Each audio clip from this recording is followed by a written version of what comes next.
3 bolasini sotgan ayol qismati. Assalomu alaykum aziz do'stlar. Baland tog'lar etagida qashshoqlikka qaramay, nomus va halollik bilan yashaydigan bir oilada 5 o'g'il ulg'ayib borardi. Ularning barchasi yorug' kelajakdan umidvor edi. Ammo hayot g'ildiragi hech qachon bir xil aylanmaydi. Ularning otasi halol mehnati bilan oilasining rizqini topib yurardi. Bir kuni musofirlikda yomon niyatli odamlarning tuhmatiga uchradi. Asossiz mojarolar, nohaq qamoq va oxir-oqibat og'ir sil kasalligi uning umrini begona yurtda yakunladi. Ona esa 5 nafar yosh o'g'li bilan yolg'iz qoldi. U eridan ayrilishning og'ir dardini yuragida ko'tarib yashardi. To'ng'ich o'g'il otasining haqiqiy davomchisi edi. U onasining ko'z yoshlarini va ukalarining nochor ahvolini ko'rib musofirlikka ketishga qaror qildi. U bu safar faqat rizq izlash emas, balki iymon va sabr sinovi ekanini hali bilmas edi. Uzoq yurtda yigit juda go'zal va shirin so'z bir ayol bilan tanishdi. Ayolning go'zalligi va muloyim so'zlari qisqa vaqt ichida uning qalbini o'ziga rom etdi. Birinchi qarashda hamma narsa mukammaldek tuyulardi. Ayol o'zini pokiza va odobli qiz sifatida tanishtirdi. Ammo haqiqat boshqacha edi. U ilgari 2 marta turmush qurgan va yomon xulqi sababli har 2 nikohi ham buzilgan edi. Musofirlikda esa u begunoh farishta rolini mahorat bilan ijro etardi. Hayot tajribasi kam bo'lgan va muhabbatga tashna yigit uning yolg'onlariga ishondi. Islom bizni ogohlantiradi. Ba'zi yolg'onlar haqiqat libosida keladi va inson qalbini maftun qiladi. Yigit oila qurishni juda xohlardi. Ammo katta to'y xarajatlari tufayli vatanidagi 4 ukasining rizqi kamayib qolishidan qo'rqardi. Shuning uchun u o'ylamay qilingan qarorga keldi. U onasiga qo'ng'iroq qilib, turli va'dalar bilan uning roziligini oldi. Musofirlikda ota-onasining roziligi va bir necha do'stlarining ishtirokida nikoh o'qitildi. To'y kechasida ayol soxta yig'i, ko'z yoshlari bilan go'yo aldanganini va bokira emasligini aytdi. Yigit hissiyotlar ta'sirida bo'lgani uchun bu voqeani taqdir sinovi deb qabul qildi. U bu masalaga ko'z yumdi va chuqurroq o'ylamadi. Ammo u o'sha paytda o'z hayotida qanday katta xatoga yo'l qo'yayotganini anglamadi. U baxt eshigini ochdim deb o'ylagan edi. Aslida esa o'z qo'li bilan baxtsizlik eshigini ochayotgan edi. U haromga yo'l berib, halol natijani kutayotgan edi. 3 oy birga yashaganlaridan keyin ayolning xulqi o'zgara boshladi. U endi avvalgidek shirinsoz va muloyim emas edi. Ilgari yashirishga uringan xiyonatning isi endi ularning uyidan sezila boshladi.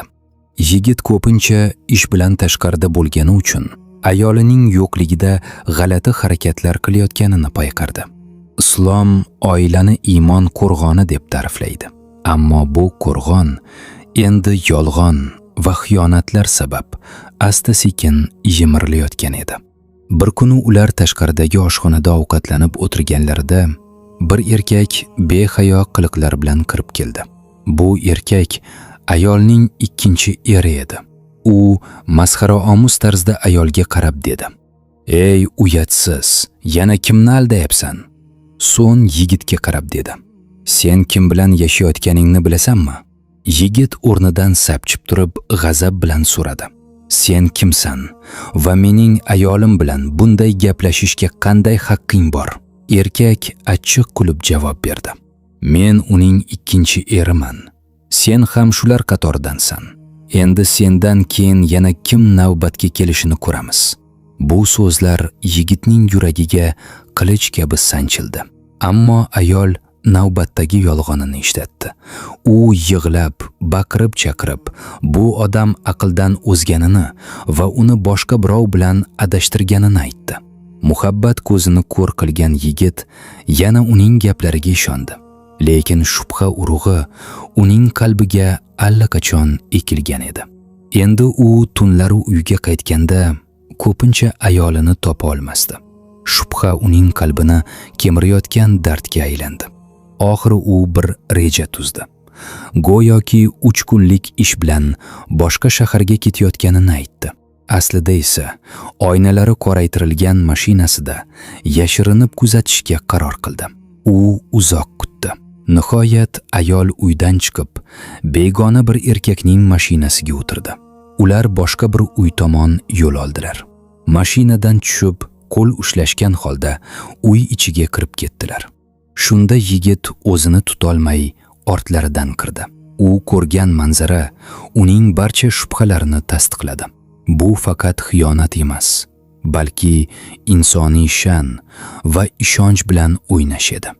Yigit ayol bilan ajrashishga qaror qildi.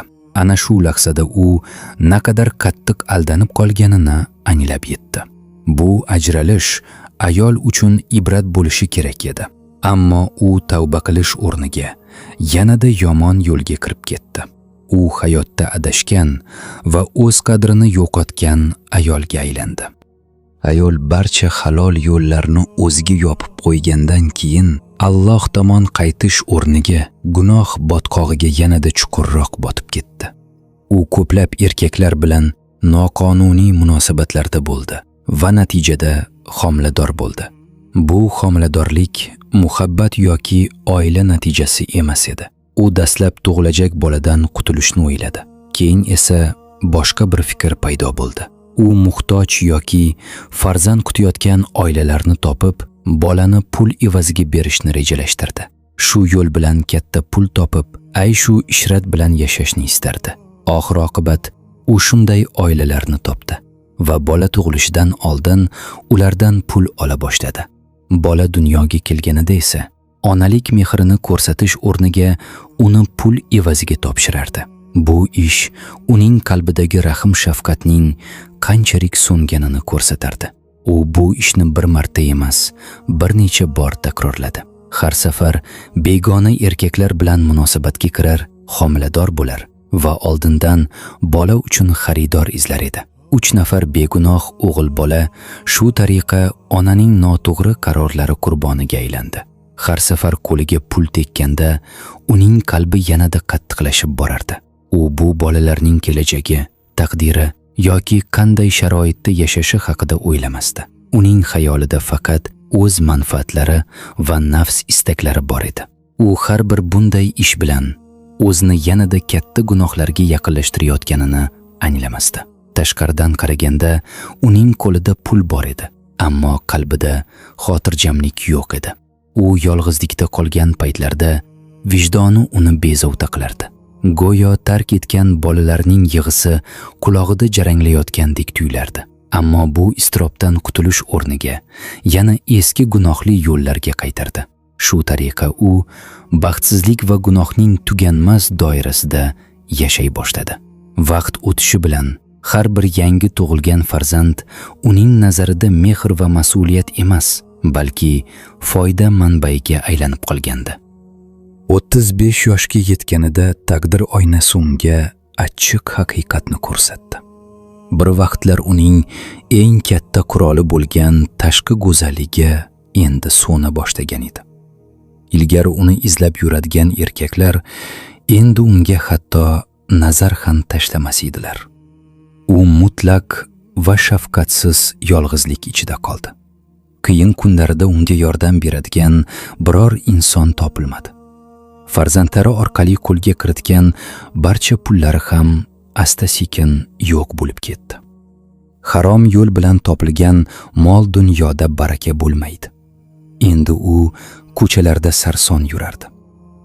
Yillar o'tib 40 va 45 yoshga kirganida hayot uni yanada og'ir haqiqatlar bilan yuzlashtirdi. U keyinchalik oilali bir erkakka ikkinchi xotin bo'lib turmushga chiqdi. Ammo endi farzandli bo'la olmas edi.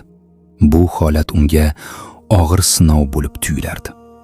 Har safar ko'chada farzandlarini bag'riga bosib yurgan baxtli onalarni ko'rganda yuragi ezilib ketardi. Shunda u umrini qanday arzimas narsalarga sarflaganini anglay boshladi. Pushaymonlik uning qalbida olov kabi yonardi. Ammo bu afsuslanish uni chinakam o'zgarishga olib bormas edi. Endi u o'z farzandlarini izlashga tushdi. Biroq yillar oldin boshqa oilalarga berib yuborilgan bolalar ulg'ayib ketgan edilar. U ularning qayerda ekanini ham bilmas edi. U turli muassasalarga, turli manzillarga borar, balki farzandlarim shu yerda bo'lsa kerak deb umid qilardi. Ammo hech kim unga yordam bera olmasdi. U bir marta bo'lsa ham farzandidan ona degan so'zni eshitishni orzu qilardi. Bu sog'inch va armon uning qalbini kundan kunga ezardi. Bu shunday dard ediki, uni hech qanday dori bilan davolab bo'lmasdi. Endi u begona odamlar orasida, yolg'izlikda va o'tgan hayotining og'ir xotiralari bilan yashashga majbur edi. Har kuni o'tmishdagi xatolari ko'z oldiga kelar, lekin vaqtni ortga qaytarishning iloji yo'q edi. Uning yonida na mehribon farzand, na yaqin do'st, na sodiq hamroh bor edi. U faqat o'z qilmishlarining achchiq oqibatlari bilan yuzma-yuz qolgan edi. Hayotining eng og'ir va eng qayg'uli davri aynan shu paytda boshlandi. U har kuni farzandlarini topish umidida ko'chalarga chiqardi. Yoshiga qarab farzandlarga o'xshash har bir yigitga yoki bolaga ko'zlarida yosh bilan tikilardi. Ammo ularning barchasi begona edi. U uchratgan har bir insonga o'z dardini aytib berardi, lekin hech kim unga taskin bera olmasdi. Aksincha, ko'pchilik undan uzoqlashishga harakat qilardi. Vaqt o'tishi bilan u sarson va adashgan ayorga aylanib qoldi. U bir vaqtlar o'z qo'li bilan boshqalarga topshirib yuborgan farzandlarini qidirardi. Bu hayotning achchiq va g'alati sinovlaridan biri edi. U vijdonini tinchlantirishni istardi. Ammo ko'rgan har bir bola uning qalbidagi yarani yanada chuqurlashtirardi. Bir vaqtlar onalik mehridan ustun qo'yilgan pul endi uning uchun hech qanday qiymatga ega emas edi. U bor mol dunyosini berishga tayyor edi. Faqat bir marta bo'lsa ham farzandlarini ko'rishni istardi. Ammo barcha eshiklar uning uchun yopiq edi. Tunlari yolg'iz qolganida yig'lab, Yaratganga iltijo qilardi. Ammo qalbidagi armon va sog'inch kundan kunga kuchayib borardi. Uning izlanishlari natijasiz qolardi.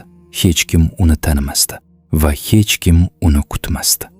Shunda u hayotning achchiq haqiqatini tushuna boshladi. Inson nima eksa, oxir oqibat o'sha hosilni o'radi. U o'tmishda qilgan xatolarning og'ir oqibatlari bilan yuzlashayotgan edi. Odamlar undan shubha bilan qarar, undan uzoq yurishga harakat qilardilar. Bu holat uning qalbidagi og'riqni yanada kuchaytirardi. Yillar o'tdi, ammo uning qalbi izlagan taskin topilmadi. U umrining oxirigacha shu iztirob bilan yashadi. Bir paytlar o'ziga ishongan va go'zalligi bilan maqtangan ayoldan endi faqatgina xotiralar va afsuslar qolgan edi. U o'zining avvalgi hayotidan faqat soya kabi bir iz bo'lib qolgan edi. Nihoyat ayol tor va qorong'i bir xonada, yolg'izlik va qashshoqlik ichida bu dunyo bilan vidolashdi. Qo'lidan tutadigan, unga mehr ko'rsatadigan yoki duo qiladigan biror farzandi yo'q edi. U o'z hayoti davomida qilgan ishlari va og'ir xotiralari bilan yolg'iz qoldi. Uning hayoti inson o'zining asl ezgu yo'lidan uzoqlashsa, oxir oqibat qanday og'ir oqibatlarga duch kelishi mumkinligini eslatib turadigan bir hikoyaga aylandi. Uning uchun o'lim hamma narsaning yakuni emas, balki qilgan amallari uchun javob berish boshlanishi sifatida tasvirlanardi. Bu hikoya har bir yosh, har bir ona va har bir oila uchun ogohlantiruvchi saboq bo'lishi mumkin. Oila inson hayotidagi eng muqaddas ne'matlardan biridir. Farzand esa ota-onaga berilgan eng katta omonatlardan sanaladi. Inson bu ne'matlarning qadriga yetishi, ularni mehr, mas'uliyat va halollik bilan asrash kerak. Hayotda noto'g'ri yo'llar ba'zan boshida oson yoki jozibador ko'rinishi mumkin, ammo ko'pincha ularning oqibati og'ir afsus va armonlarga olib keladi. Shuning uchun inson har bir qadamini o'ylab bosishi, yaxshilik va halollikni tanlashi muhimdir. Bu ayol dunyoni tark etganidan keyin ham uning hikoyasi insonni o'z amallari haqida chuqur o'ylashga undaydi. Yaxshi amal insonni yuksaltiradi, yomon amal esa og'ir oqibatlarga olib kelishi mumkin. Alloh barchamizga oilamizni qadrlashni, farzandlarimizga mehr berishni va halol hayot kechirishni nasib etsin. Amin. Aziz do'stlar, kanalimizga obuna bo'ling. Zero sizning qo'llab-quvvatlovingiz bizning mehnatimiz samarasidir. Keling, oxirida duo qilaylik. Mehribon Parvardigor barcha bemorlarga shifo bersin. Musofirlarni o'z panohida asrab, sog' salomat vatanlariga qaytarsin. Farzand kutayotganlarga esa solih va soliha farzandlar nasib aylasin. Amin.